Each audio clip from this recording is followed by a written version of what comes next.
He didn't ask. He snatched. Paper tore. Gasps hit the ceiling. The whole gate turned.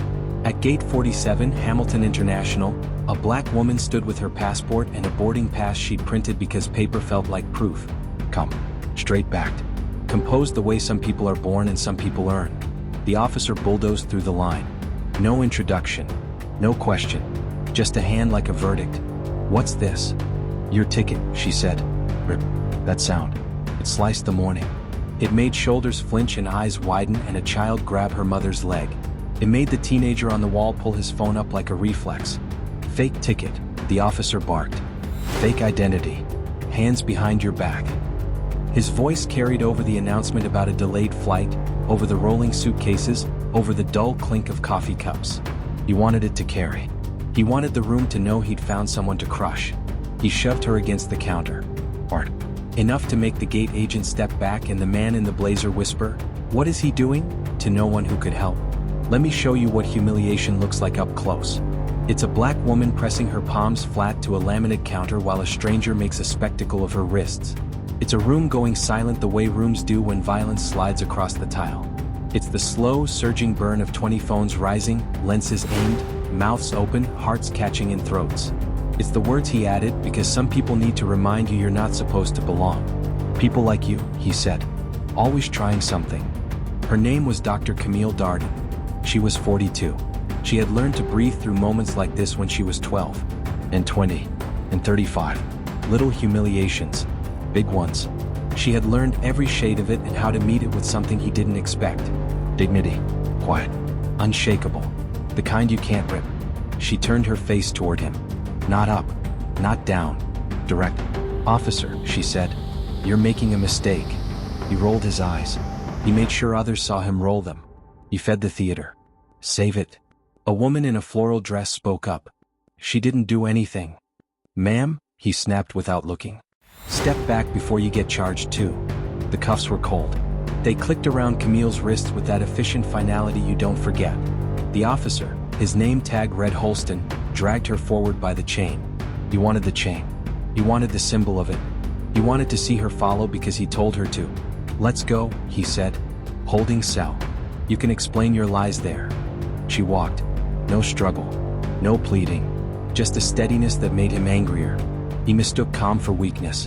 He mistook dignity for guilt. He mistook her silence for permission. He pushed her into a chair by the security podium and called out like he was calling a football play. "Attention. Fraud suspect here. Ticket scammer. Do not approach." Cameras zoomed. The teenager's live stream chat exploded. "OMG." A child cried. The mother bent to hush her. An older man shook his head slowly like the world had looped back to the parts he tried to forget. "Really?" Halston said, pacing. "You thought you'd fool TSA with that? With this?" He brandished the torn pass. He didn't look at the passport. He didn't look at her eyes. He didn't look at the gate agent whose hands were shaking. "May I speak now?" Camille asked. He laughed, but it stuck in his throat. "Speak. You're lucky I haven't booked you already. We're 39 seconds into the worst decision of his career. Stay with me." A sergeant walked in. Broad shoulders. Calm face. The kind of man who has seen fire and tries not to add to it.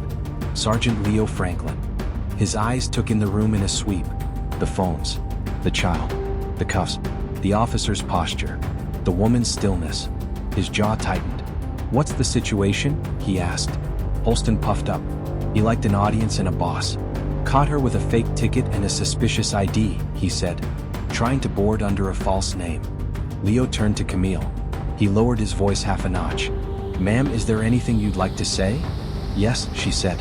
Measured. Steady. "Please verify my identity properly. My bag contains a federal identification file. Retrieve it carefully." "She thinks she's important?" Halston scoffed. "She's not." Silence. If you've ever been in a room where respect evaporates, you know that silence. It buzzes. It hums. It files everything away. It waits. The other officer brought her bag. Brown leather. Scuffed. Respectable. Lived in. Leo opened it with care.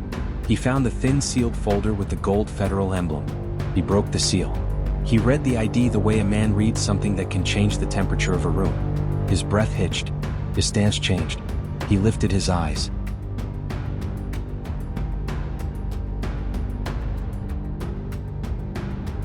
"Oh my," he breathed.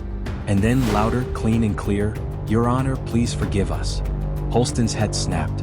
"You're what now?" Leo held the ID at an angle that let the nearest camera catch a flash of the seal. "This woman," he said, every syllable deliberate, "is Federal Judge Camille Darden of the Eastern District." The room erupted. Not cheers. Not laughter. Relief. Anger sharpening to a point. The gate agent's hand flew to her mouth. The businessman whispered, "Oh, he's in trouble." The teenager's live chat detonated. "A judge play stupid games I'm staying right here his face rewind nah this is wild." Halston's face drained. He shook his head like a stubborn dog. No, that can't be. She was acting suspicious." "What you call suspicious," Camille said, voice cutting through the noise like a clean blade, "is simply me existing." "Hold the frame. Hold the moment. Take a breath. This is the reversal. You've seen it before. You felt your chest tighten waiting for it. That instant when the person they tried to put underfoot stands up without moving. When the title comes out not as a flex but as a reminder that power wears faces people don't expect." "Judge Darden," Leo said. His hands were careful. "We deeply apologize. Allow me to remove the cuffs." The key turned. The metal released. Soft red marks ringed her wrists. Not dramatic. Not bloody. But real. Proof that small violences count too. "She didn't tell us who she was," Halston blurted, reaching for anything. "I didn't need to," she said. "You needed only to treat me as a human being." Applause. It started soft. Grew. Someone hooped. Someone else cried. Rena, the gate agent, whispered, "I'm so sorry," but Camille shook her head. "Not you. This isn't fair," Halston stammered. "I didn't know." She stood. That presence. That authority that doesn't need volume. "Officer Halston," she said. "You tore up my boarding pass without cause. You shoved me. You publicly accused me of fraud. You arrested me in front of hundreds. You did it with confidence because you believed there would be no consequences." He couldn't find the next word. "Sergeant Franklin," she said, eyes still on Halston. "I want a full written report filed immediately. Preserve all security footage. Release all body cam files. Collect passenger videos." "Consider it done," Leo replied. No hesitation. No hedging. He knew what failure looked like. He knew what repair sounded like. There's a sound you don't forget. It's the click of handcuffs.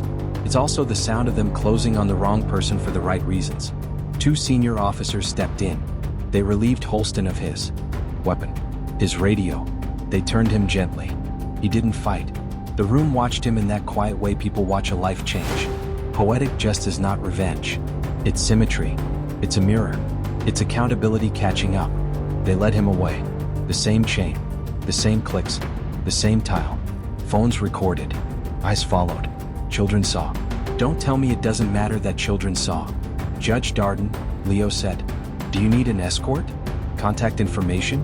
Internal Affairs is already en route. We will be cooperating fully. I'll need the number for your body cam custodian," she said. "And your Internal Affairs unit. And please notify the U.S. Marshals Service District Security Office." He nodded. He wrote it down on an index card in brown ink because sometimes the most important thing you can do is be specific. At the gate counter, Rena's fingers trembled over the keyboard. "Can I reprint your boarding pass?" she asked, voice small with shame she hadn't earned. "Yes," Camille said softly. "Please." Paper slid out. Chris, no. Some things you can tear and replace. A mother with a little girl stepped forward. "My daughter was scared," she said. "She saw everything." Camille crouched so her eyes were level with the child's. "It's okay to be scared," she said. "Do you like the window?" The girl nodded. "I like the window." "Good," Camille said.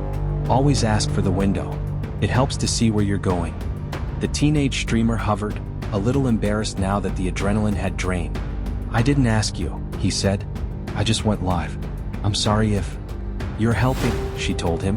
"Keep the file. My clerk will reach out." He nodded. "I'm Evan," he said.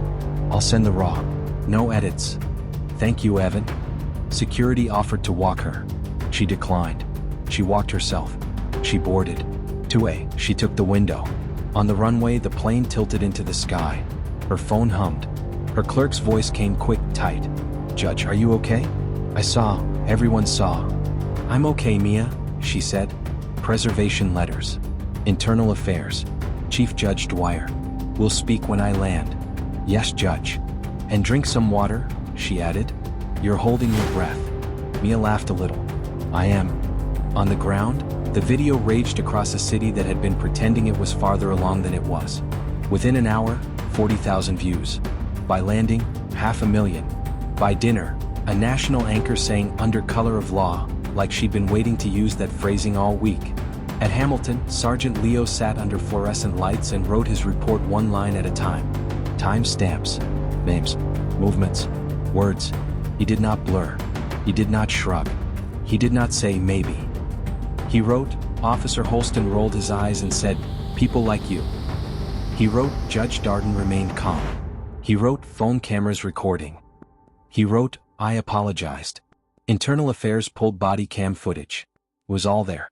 The snatch, the shove, the rip, the posture, the mockery, the breath in the clips, the line, people like you. It's amazing what cameras hear when we forget what we're saying. Halston sat at home with the sound off and watched his own mouth form shapes he wished he could take back. He saw himself smaller than he felt in the moment. He saw her bigger. He saw the crowd, the phones, the sergeant's face when the seal flashed gold. His phone buzzed. Union. Supervisor. Brother. No one to tell him what to do with the way his stomach had fallen through the floor and kept falling. Suspended pending investigation. Surrender badge and weapon. Do not comment publicly. Schedule a session with the department therapist. That night, at her sister's kitchen table, Camille drank tea. Her sister, Leah, squeezed her hand the way she had when they were girls hiding in the bathroom from the world. Leah didn't say, I told you so, about the little voice she heard every time Camille flew. She didn't say, thank God you're a judge. She said, I'm sorry you needed to be a judge to be believed. Camille nodded. That's the truth. Her niece, Malia, hovered in the doorway, 14 and hungry for a more honest world. Auntie, she said, are you gonna, sue him into next year?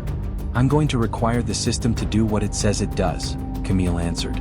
If it refuses, I'll get louder. Good, Malia said. Be loud. She was loud in the right rooms. She declined interviews that would turn her into a symbol and strip her of her specificity. She wrote letters with names at the top and bullet points that meant something. She made calls. She didn't tweet. Judge Darden, the marshal said on the phone, we're coordinating with airport security. We have the footage. We have the timeline. Do you want an escort to and from the courthouse this week? I want business as usual, she said. And I want the policy to change for the person without a title. Understood. Monday morning, her courtroom was packed beyond usual. Not because of the case on the docket. Because of the story. The bench felt the way it always does when everyone knows something a little bit off topic. She entered. The room rose. Saturday, good morning, she said, and her voice became the room's law. They tried a suppression motion. She ruled like she always did, on the merits. At the end, she added a sentence that would be replayed over and over because it was simple. I will not address an ongoing investigation, she said. I will say only that no one should need a title to be treated with dignity. If anything comes of this moment, let it be more than me. At the airport, training modules were rewritten. Some of it was theater. Some of it was not. Bias-based profiling was underlined. De-escalation got a bolder font. Leo pushed for more than slides. He asked for time. He asked for real drills. He asked for accountability with a ladder and a net. The department released the body cam footage. Some people refused to watch on principle. Some watched 3 times to make themselves feel something they couldn't name. It is once again amazing how neutral video makes bias uglier, not cleaner. Halston read the report from the review board with hands that couldn't keep still. Excessive force. Unlawful detention. Evidence of bias. Recommendation. Termination. Referral to the district attorney for potential charges under state law and 18 U.S.C. section 242 equivalent. He printed the page and held it until his fingerprints soaked through. He wrote Camille a letter. He didn't know how to start it. He tried 3 openings. He chose the simplest. Judge Darden, I was wrong. There is nothing I can say that will make a torn ticket whole. I can only say that I am sorry for the harm and the disrespect.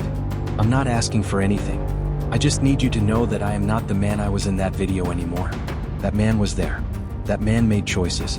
I'm trying to leave him behind. He put a stamp on it. He mailed it. He didn't expect a reply. He didn't get one. Forgiveness is not on demand. Accountability isn't a feeling. It's a set of actions. At a city council hearing, Leo spoke plainly. "We failed a citizen," he said. "We failed a judge. We failed everyone watching. We have to be better than a training slide. We have to be better than a reprimand. We have to be better in real time." He asked for money, for training, for time to do it, for data to track it. He looked at the crowd. He saw Evan. He nodded at him like a promise. Evan sat for a local TV interview in a shirt with a collar he kept pulling at. "I didn't think," he said. "I recorded. My mom always says, don't assume they'll believe you. Save what you can." The reporter asked if he felt like a hero. He shook his head. "She did the hard part. I had a battery." At the library, a community forum swelled with people who needed to talk. Jana, the mom in the floral dress, stood at the mic with her daughter on her hip. "I teach first graders," she said. "I tell them rules matter. You know what else matters? How we treat people. My daughter watched a man break both at once." Maya, the little girl, tugged the mic down and said into it, "I like the window." The crowd laughed. It felt like a release valve turning. "You want consequences? Not cruelty. Not revenge. Consequences." Halston was fired. He was escorted out. The clicks again. A cardboard box. A photograph turned face down. A coin from a commendation. Keys that opened nothing useful. He sat in his car and stared at his hands like they belonged to someone else. The district attorney filed charges. Not because Camille was a judge. Because the law said what it said. Because the evidence rolled on loop. He took a plea on a misdemeanor count. He stood in a courtroom Camille did not preside over. He said guilty, and his voice broke on the G. He took the mandated training they should have given him 10 years ago. He spoke to a class of recruits about the cost of a moment. Some rolled their eyes. Some did not. Months later, Camille returned to Hamilton. No escort. No fanfare. Rena wasn't on shift, but she'd left a note at the counter.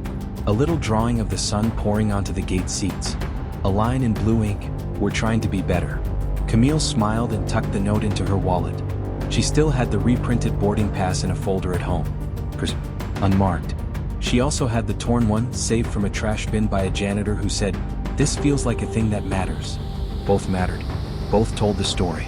On a panel at a law school, someone asked her what she learned. "I didn't learn anything new," she said. "I was reminded. Systems reflect their makers. If we're careless, they're careless. If we're courageous, they are too. If we are cruel, they'll be built to wound.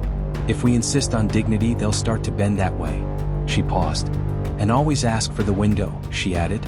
"It helps to see where you're going." The crowd laughed, then clapped, then stood. It wasn't for the story. It was for the way she told it, without spectacle, without bitterness, with the kind of strength that doesn't need to be loud to change a room. The teenager, Evan, emailed her a photo on the anniversary. The frame was the same. Gate 47. Light spilling across the floor like music. A father lifted his daughter so she could see a plane taxi. No cops in the shot. No drama. Just morning. Just travel. Just people. His caption said, "Still watching. Still recording. Still here." She wrote back, "Me too. We wrap here, but before we do, let me tell you the part that matters most. The part we don't always say out loud because it sounds too simple to be power. Dignity is not a costume you put on when people are looking. It's not a title you buy or a seat you're given. It is a decision. Quiet. Repeated. It is breathing through disrespect and choosing not to let their measure become yours. It is turning harm into a demand for better. It is insisting for yourself and for the person behind you in line that people like you includes all of us. Record. Speak. Step in when you can. Step back when it's not your turn. Hold each other up. Ask for the window. See where we're going. And if you ever forget what power looks like, remember a black woman at gate 47 who didn't raise her voice and change the room anyway. If this story hit your heart, make sure to hit that like button and subscribe for more stories they tried to silence.